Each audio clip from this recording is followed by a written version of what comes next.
Satisfação tê-lo conosco aqui, doutor Geraldo. Bom dia, Gêner. Bom dia, Zé Roberto. Ele virou jornalista, eu não, né? Mas saiba que nós temos uma história prévia, né? Do quarto ano ginasial naquele tempo, como futuro jornalista, né, Zé? Fizemos jornal, fizemos tudo. E bom dia aos ouvintes da CBN que nos ouvem. Você é pré-candidato? Olha, eu fui convidado pelo Patriotas para uma conversa muito interessante. E eu poderia até começar dizendo o seguinte: o que é que lhe leva a pensar em ser candidato, né? Eu digo os olhos, porque eu vejo, né?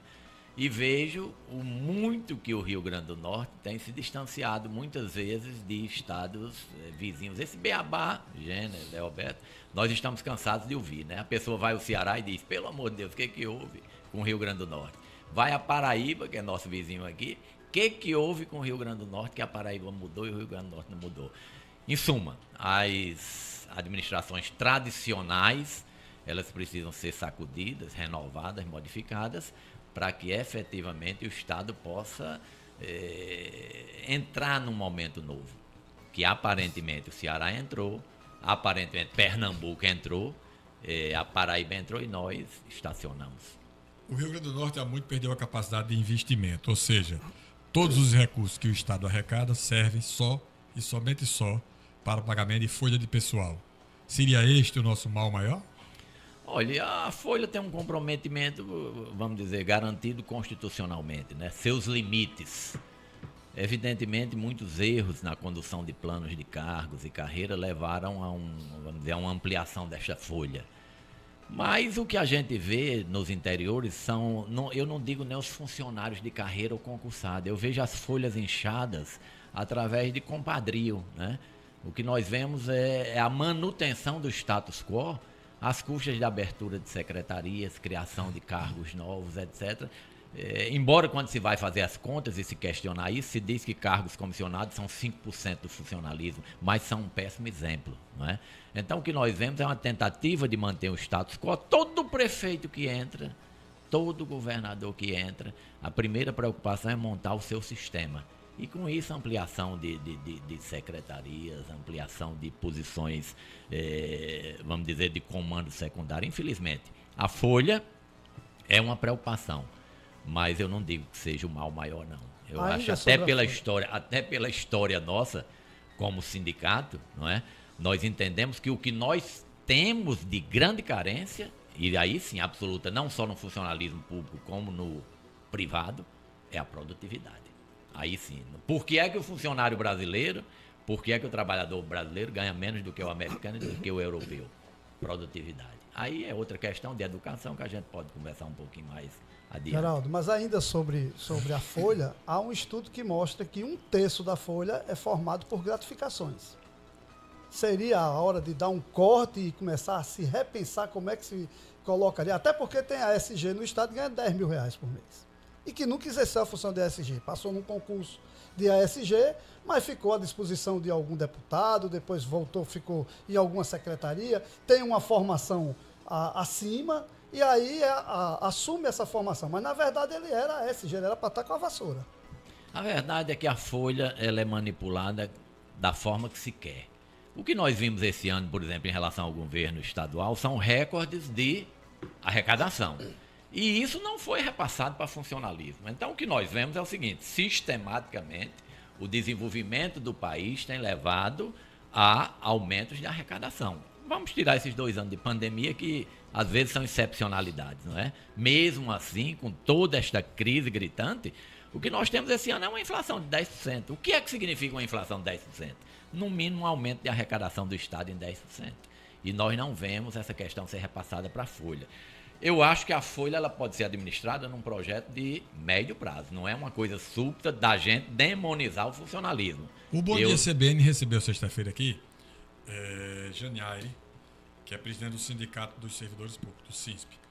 E ela fez um discurso duro contra, comparativamente, mostrando que a base dos servidores públicos, as camadas mais humildes, elas têm menos prestígio, elas têm menos dedicação, investimento do que aquela camada que ela chamou de elite dos servidores públicos. Fica claro que há uma elite que ganha muito bem e a massa ganha muito mal. Como resolver esse paradoxo? Olha, o Brasil, como um todo, há uma situação de desigualdade, não é? É uma coisa extremamente visível. Nós temos alguns castelos dentro do serviço público que também não são fáceis de serem mexidos, são amarrados em leis, mas a gente sabe que são leis equivocadas. Quando a gente vai trabalhar uma ideia de plano de cargos e carreira, que a gente tenta amarrar em termos de salário mínimo, todo mundo diz que não pode. No entanto, todas as carreiras agora, as superiores, são amarradas ao Supremo Tribunal. Pois é. Amarrado no teto, que é mais grave. São né? contrassensos, não é? São contrassensos. Agora, eu diria o seguinte, viu, Gêner? A questão de folha, e eu entendo, eu tive a felicidade de administrar algumas instituições. Eu não sou como Dilma, não. O cara vai até dizer, né? Dilma não administrou nada, Geraldo não administrou nada também, que é logo um passo desse, mas eu administrei. Eu administrei Sociedade de Anestesia, Associação Médica, Cooperativa Médica, Federação Nacional dos Médicos, não é? Confederação Médica Latino-Americana. Eu tenho um histórico de administração e tudo isso envolve folha de pagamento, né? Envolve arrecadação. Então, claro, nós temos um limite de arrecadação que é de impostos. E quanto mais a gente sobe impostos, você sabe que diminui essa arrecadação porque favorece a tentação da fraude, não é? É um dos grandes males do Brasil. Mas uma fiscalização mais efetiva permite, pelo menos, com que você melhore essa arrecadação, não aumentando os impostos, mas a máquina arrecadadora. Então, eu vou simplificar o meu raciocínio, é o seguinte: quando você entra numa instituição, você tem um número X de sócios que pagam. Se você administrar bem, a maioria volta a pagar. Então, o que acontece no serviço público? Impostos, a gente tem que saber para onde são direcionados, para onde eles são encaminhados. Então, há uma descrença muito grande no brasileiro como um todo e em qualquer dos nossos estados, que o dinheiro que a gente paga ao governo é mal investido, é mal direcionado, quando não se perde nas malhas da corrupção, infelizmente. O Estado, de uma forma geral, ele é inimigo, na minha opinião, ele é inimigo do cidadão brasileiro. Por quê? Porque o Estado tira tudo do cidadão, sobretudo o que ele não pode dar. São impostos altíssimos, gigantescos, muitas vezes completamente inexequíveis e estranhos. Por exemplo, recentemente, o STF, o Supremo Tribunal Federal, considerou inconstitucional o ICMS diferenciado para serviços de telecomunicação e de energia e mandou trazer para as alíquotas normais. Da mesma forma, a gente paga aqui 29% de ICMS sobre o preço dos combustíveis. Seguindo essa linha do STF, provavelmente lá na frente vai ser inconstitucional também. Por quê? Porque as alíquotas dos impostos, de uma forma geral, do ICMS, ela 17%, 18%, oscila em torno disso. Especificamente nesse segmento da gasolina, vai a 29%.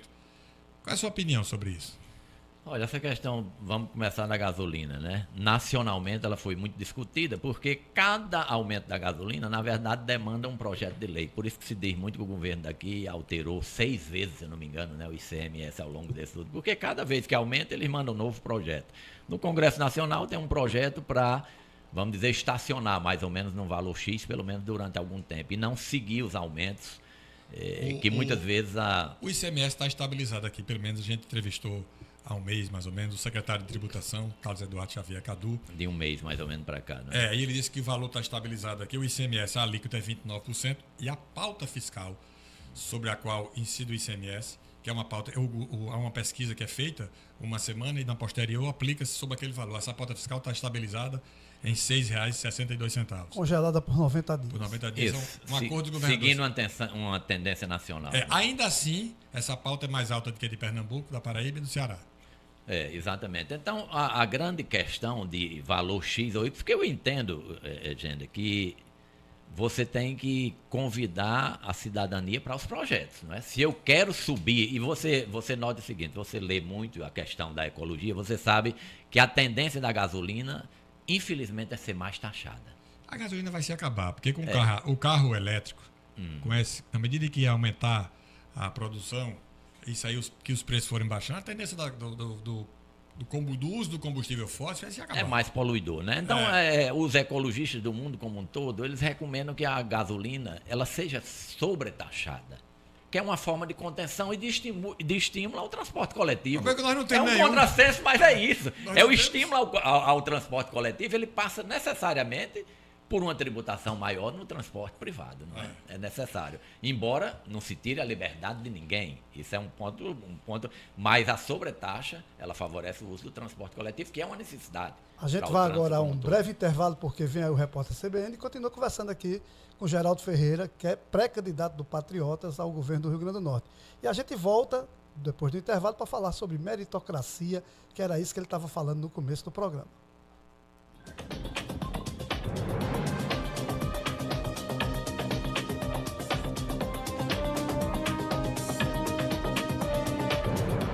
Segunda-feira, 13 de dezembro de 2021. O primeiro-ministro do Reino Unido, Boris Johnson, confirmou a primeira morte provocada pela variante Ômicron do coronavírus. O governo britânico anunciou ontem mais de 1.200 casos da nova cepa da doença. Com isso, o total chegou a 3.137. O número representa aumento de 65% em relação ao dia anterior. De acordo com dados iniciais, a eficácia das vacinas contra a Covid-19 é significativamente menor contra a Ômicron, mas uma terceira dose dos imunizantes da Pfizer e da Moderna, usados no Reino Unido, pode aumentar a proteção em mais de 70%. A estimativa de crescimento da economia brasileira para este ano caiu de 4,71% para 4,65%. É o que mostra o Boletim Focus divulgado hoje pelo Banco Central. Para 2022, o mercado reduziu levemente a previsão de alta do PIB de 0,51% para 0,50%. E a Polícia Federal faz uma operação contra a suspeita de fraudes em licitações. Os alvos são empresas do ramo de coleta, transporte e destinação de resíduos hospitalares. Os investigados teriam formado um cartel para evitar guerras de preços. De acordo com o Conselho Administrativo de Defesa Econômica, a atividade anticompetitiva afetou 8 estados e o Distrito Federal. A Justiça emitiu 15 mandados de busca e apreensão. Subiu para 13 o número de mortos em uma cachoeira na cidade paulista de Lavrinhas, na região do Vale do Paraíba. O local foi atingido por uma cabeça d'água após uma tempestade. 16 pessoas foram resgatadas e uma está desaparecida. A cabeça d'água é formada quando o nível de um rio sobe rapidamente em decorrência de chuva na cabeceira ou em trechos mais altos. No horário de Brasília, 9h33. Repórter CBN. As principais notícias do dia a cada meia hora.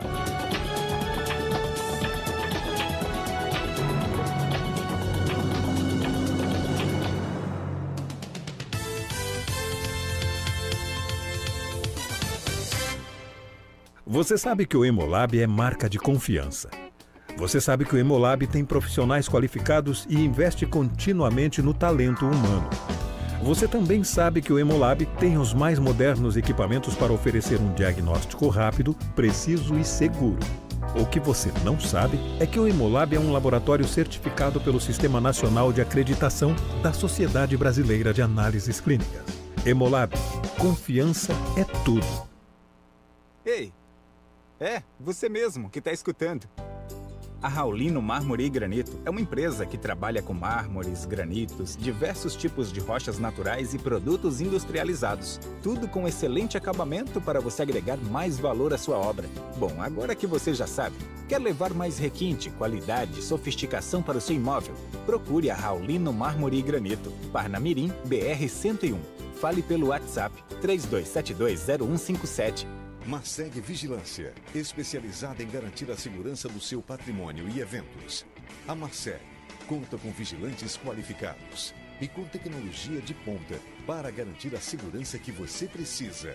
Para a Marceg, trabalhar com segurança é oferecer a vida com qualidade. Marceg, autorizada pelo Ministério da Justiça. Marceg Vigilância, Avenida Rio Branco, 3201-0470. O verão chegou e com a Unimed Natal você pode realizar a sua consulta médica de onde quiser. É isso mesmo, basta acessar o aplicativo Unimed Natal Beneficiário, clicar no Centro Clínico Virtual e agendar a sua consulta por videochamada para realizar um atendimento adulto ou pediátrico. Viu? Passe o verão tranquilo. Afinal de contas, você tem Unimed Natal, não é verdade? Unimed Natal. Cuidar de você.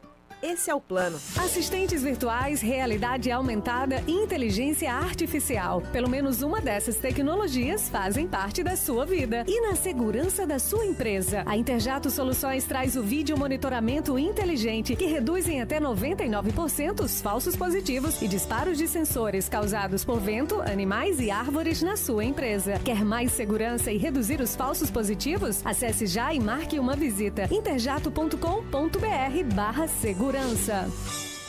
É hora de comprar, é hora de comprar. Comprar o quê, homem? Fala, sem futuro. Tá resmungando o quê, seu caba? Em todo lugar só se fala que é hora de comprar. Ah, os tempos são outros, mas o que não muda é que imóvel é um negócio de futuro. Conversa. Deixa meu dinheirinho no banco parado. Sem futuro? Tu me vende o seu apartamento pelo preço que você comprou? Vendo nada, tu é doida? E o dinheiro que tu colocasse no banco hoje tá valendo muito mais? Não, né? Então vamos lá, seu sem futuro. No Natal Shopping tá cheio de grandes oportunidades para você escolher. Salão Imobiliário da Caio Fernandes. 10 construtoras. Mais de 15 empreendimentos para você encontrar o seu. No Natal Shopping até o final do mês.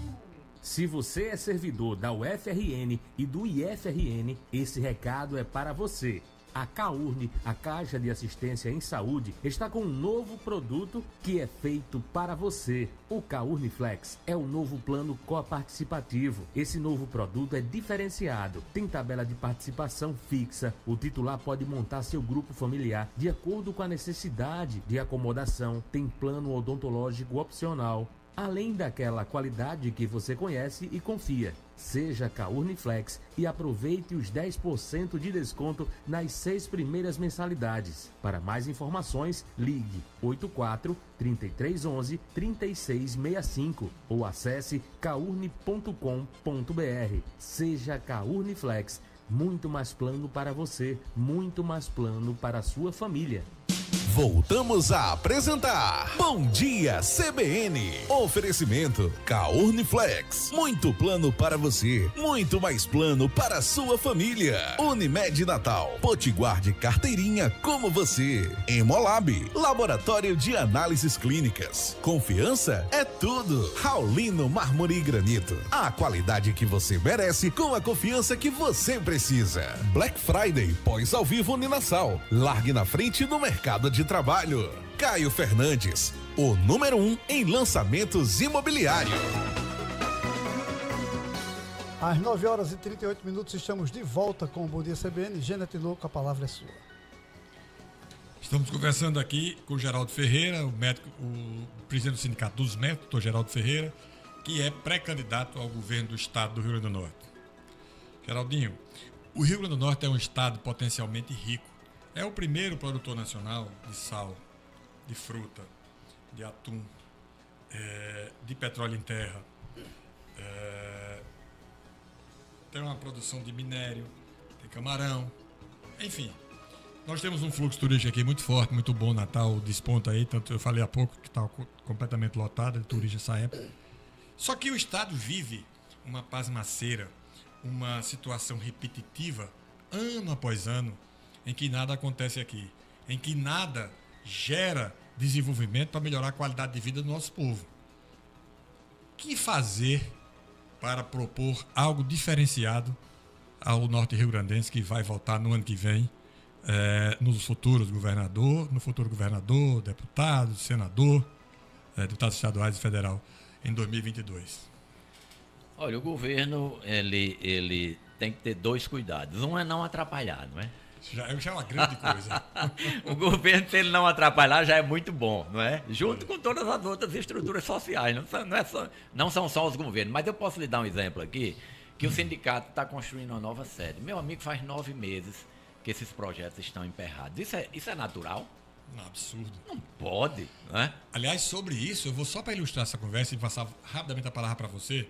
Aquele hotel dos espanhóis da Via Costeira, o Ceres, ele tem um projeto de ampliação do hotel e novos 300 leitos no terreno ao lado. Ele já acertou a negociação, mas para fazer a ampliação, eu nem tenho noção de quantos empregos gera, mas deve ser uns 500 a 1.000, sei lá, esses 300 leitos.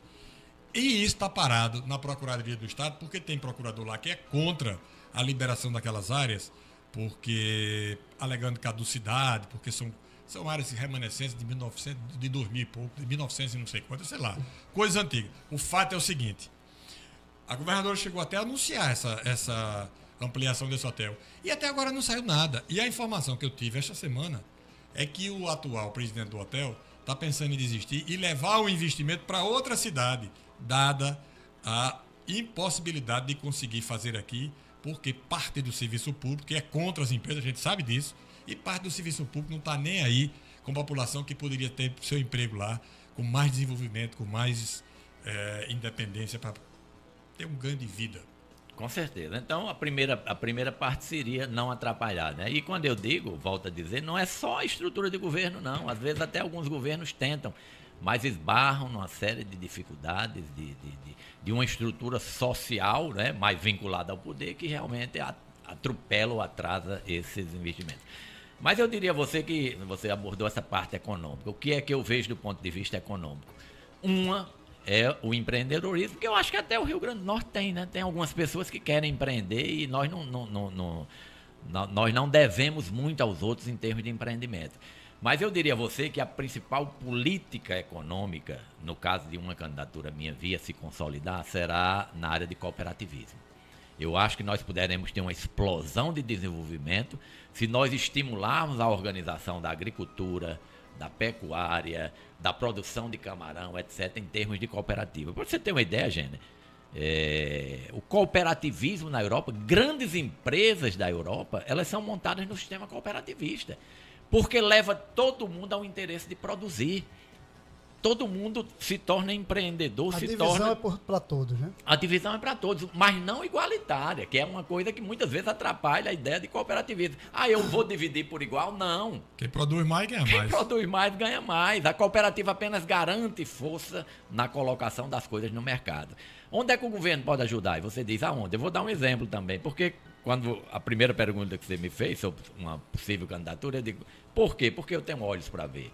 Vou dizer o seguinte, uma pessoa lá na minha região foi fazer, baseado em Mossoró e ali no Açu, fazer uma produção grande de melancia e melão em Marcelino Vieira, lá em Marcelino Vieira. Muito bem.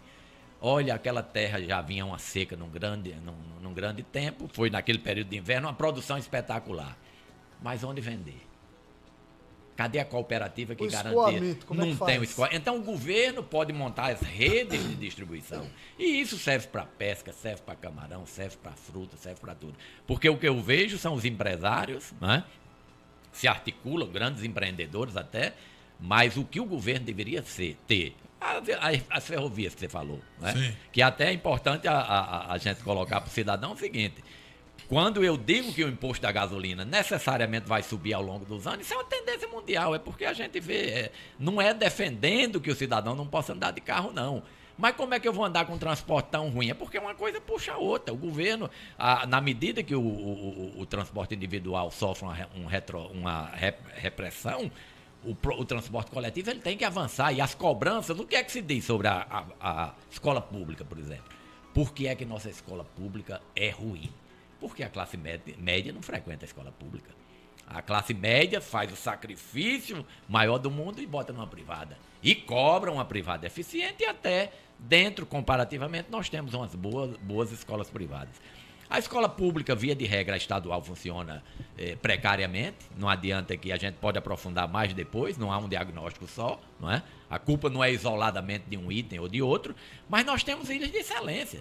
Por exemplo, os institutos federais, não é? Que foi uma promessa do governo federal, mas está andando muito devagar. Agora, o estadual pode adotar o mesmo caminho na educação. Ilhas de excelência, através de institutos. E isso serve para a formação técnica, para toda... Porque você vai no interior, Gênero, você sabe que nós não encontramos pedreiro, nós não encontramos marceneiro, nós não encontramos pintor. Aqui tá faltando que danado é isso? Aqui está faltando mão de obra para os restaurantes. Garçom. Está faltando aqui em Natal. Pois é. A construção civil já está faltando mão de obra. Então, cadê o nosso sistema S nacional, né? O Estado tem que puxar essas forças, SESC, SENAI, né? Tudo isso tem que treinar esse povo. Fazer tem... uma grande ação de qualificação de pessoal, né? Com certeza, isso é absolutamente necessário, né? Porque a gente sabe que empreendedores, você vai nas pequenas cidades, eu fui há um mês em Marcelino Vieira, lá em José da Penha, uma cidade vizinha. Rapaz, um restaurante maravilhoso lá. Quer dizer, empreendedores nós temos. Nós precisamos de governo facilitar os investimentos. Na área da saúde, rapidamente, que é a sua área, o que fazer para melhorar o atendimento à população que é tão penalizada pela ausência de saúde e, ao mesmo tempo, eu queria pegar essa pergunta e fazer duas em uma. Qual é a sua opinião sobre esse modelo de porta fechada do Valfredo Gugel? A porta fechada dos grandes hospitais de urgência, nós temos nos posicionados, está sobrecarregando as UPAs e fazendo com que os pacientes fiquem internados nas UPAs, ou seja, está transferindo responsabilidades e filas de corredores e macas no chão. A maca que a gente visitou, a UPA da Cidade da Esperança, eram 8 macas no chão, ou seja, eu me livro da responsabilidade e passo para outro. Porque, na verdade, o que nós precisamos são mais leitos. Para o ouvinte entender, mais leitos. As UPAs são municipais. As UPAs são municipais. Então, na hora que eu fecho Valfredo, Santa Catarina, Dioclésio Marques, até o João Machado, eu não sei se você viu aquela postagem que eu fiz, um paciente estava 7 dias amarrado numa cadeira, numa UPA. A culpa é da UPA? Não. A UPA estava segurando o paciente esperando a vaga, que não tinha vaga, Só né? Para não. o ouvinte saber, a UPA é municipal, mas a gestão é tripartite. Vem 50% do governo federal, estadual. 25% do Estado, que não repassa há 5 anos. Está atrasado, né? O atraso é grande, né? Os recursos. E 25% do município. Os municípios acabam ficando com um volume muito maior, porque esse valor que é determinado como o valor total, ele normalmente ele chega a ser 1/3 da necessidade. Então, o município ainda cai com mais 60% em cima disso. Mas o problema também maior, Geraldo, não é porque quando a gente fala de porta fechada, é que eu acho que falta comunicar também. Eu acho que a população não sabe que antes de ir direto para o Valfredo, ela tem que passar todo por um processo, que começa com as UBS, com as unidades básicas, depois vai para a UPA, depois é que vai para os hospitais de porta fechada, não é isso? É verdade, mas não é justo que os hospitais de porta fechada fiquem sem receber ninguém e as UPAs superlotadas e o paciente sem atendimento no programa de saúde da família, que precisa de mais 50 ou 60 equipes. Então, na verdade, quando a gente acha que o paciente procura direto o Valfredo, é uma coisa ilusória. Ele não procura direto o Valfredo. Ele não encontra vaga nos outros locais, porque a UPA está superlotada, porque no programa de saúde da família, às vezes, leva 30 dias para ele conseguir uma vaga. Então, tem tudo isso. Mas eu queria, não vai dar tempo a gente explorar, Gênesis, isso aqui, mas vamos pegar aqui as duas áreas grandes, né? Segurança já é um pouquinho diferente, mas educação e saúde. Em termos de proposta para uma possibilidade de candidatura a governo, você criar ilhas de excelência, não é? Através de estruturas tipo institutos e fundações, criar carreiras com dedicação exclusiva, isso para os estatutários, mais uma cobrança em termos de mérito e de metas, para que realmente a gente não tenha esse descompasso entre um atendimento, um mesmo funcionário que no setor público produz X e produz 10X no setor privado. Se a gente conseguir dar um norte de organização para isso, minha esperança é que o setor público possa melhorar. Moderniza tudo. Só para a gente concluir, eu vou fazer uma pergunta rápida. Com esse porta fechada do Valfredo Gugel, o sujeito foi acidentado numa motocicleta. Estou falando isso porque eu ando de moto. Claro. Caiu de moto, machucou-se todinho. Vai para onde? Não, o SAMU, no caso atendido pelo SAMU, o SAMU tem como regular. O SAMU levaria vai o grande... direto para o Valfredo, nesse caso. O SAMU regularia para o Valfredo ou para o Dioclésio, né? Dependendo da situação. Sim. Mas assim... Dioclésio é Parnamirim. É trauma, né? Quem trabalha com trauma. Mas Valfredo, o que não pode acontecer, Zé Roberto, é um cidadão ser atendido por um particular e o hospital não receber. Aí é crime, tá certo? Sim. Como aconteceu com aquele cidadão que infelizmente morreu. Do infarto. Se o cidadão procurar direto ao hospital ou um particular levar para atendimento, o hospital tem a obrigação de atender a emergência e depois distribui. Perfeito. Conversamos aqui com o médico Dr. Geraldo Ferreira, sempre muito gentil com a gente e atencioso. Eu agradeço mais uma vez a sua participação aqui e vamos conversando ao longo do próximo ano, porque Geraldo Ferreira é um pré-candidato a governador do estado. Pode esperar que ideias eu trarei, né? Vamos aguardar que haja realmente debates e que as pessoas aceitem debater o futuro do estado. Né? As pessoas aqui têm ficado muito à margem dos processos, votam apenas, não discutem, não participam e erram nas escolhas. Basta ver a representação federal que nós temos hoje. É verdade, lamentavelmente. Lamentavelmente, a gente compara os senadores de hoje com os senadores de ontem. A gente tinha lá gente como Zé Gripino, Garibaldi, Lá atrás teve outros. Geraldo Melo, né? e por aí vai. Fernando Bezerra, foram muitos. Muito obrigado pela sua participação aqui conosco, Geraldo. Agradeço a gentileza, gente, Zé Roberto, e obrigado a atenção aí dos ouvintes da CBN. Vamos em frente.